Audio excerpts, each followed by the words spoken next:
Quello che voglio dire oggi con forza è che il loro sacrificio non sia reso vano. Faccio appello a tutti affinché episodi simili non debbano più accadere. Il dolore, le lacrime strozzate in gola e le bare avvolte dal tricolore. Ad una settimana dalla tragedia, i familiari di Marco Piffari hanno affidato ad un legale, l'avvocato Davide Adami, i dubbi, le mille domande senza risposte.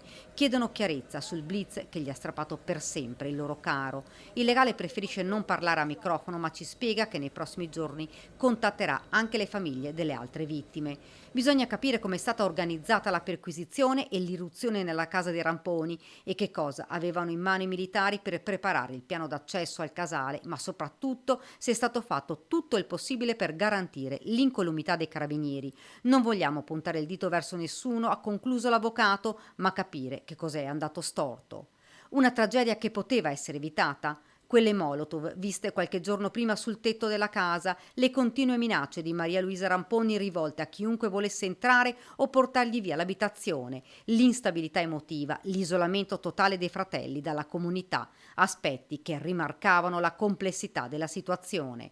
Nell'esplosione sono morti Marco Piffari, Valerio Daprà e Davide Bernardello, il più giovane, uccisi sotto le macerie del casolare. I responsabili, i tre fratelli Ramponi, sono accusati di strage, detenzione di esplosivo e resistenza pubblico ufficiale, ma le famiglie vogliono capire perché tutto questo è capitato. Intanto la donna che ha innescato l'inferno, Maria Luisa Ramponi, la più piccola dei fratelli, è ancora ricoverata in ospedale. Il suo difensore, l'avvocato Alessandro Ballottin, ha chiesto al Policlinico Borgo Trento di poter parlare con la sua assistita appena sarà possibile, ma la strada che potrebbero percorrere i legali degli indagati è quella di una perizia psichiatrica per stabilire se fossero capaci di intendere o volere al momento dei fatti. A parlare l'avvocato di Maria Luisa Ramponi. Si valuteranno anche le possibilità di farla valutare da un punto di vista proprio medico, se sussiste la capacità di intendere di volere. Cioè, prima, da quello che so, insomma, non aveva nessun tipo di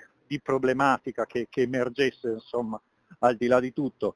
Non so a seguito dei tristi eventi se ci saranno delle ulteriori cose da considerare. Ecco. Sembra fra l'altro che Dino ultimamente dormisse in giacigli di fortuna e non più in quel casolare, che avesse più di qualche problema coi suoi stessi fratelli. Ma questo forse poco cambia rispetto alla tragedia provocata e rimangono quelle immagini strazianti all'interno della camera ardente, quell'abbraccio dei colleghi e quelle lacrime che non si potranno dimenticare.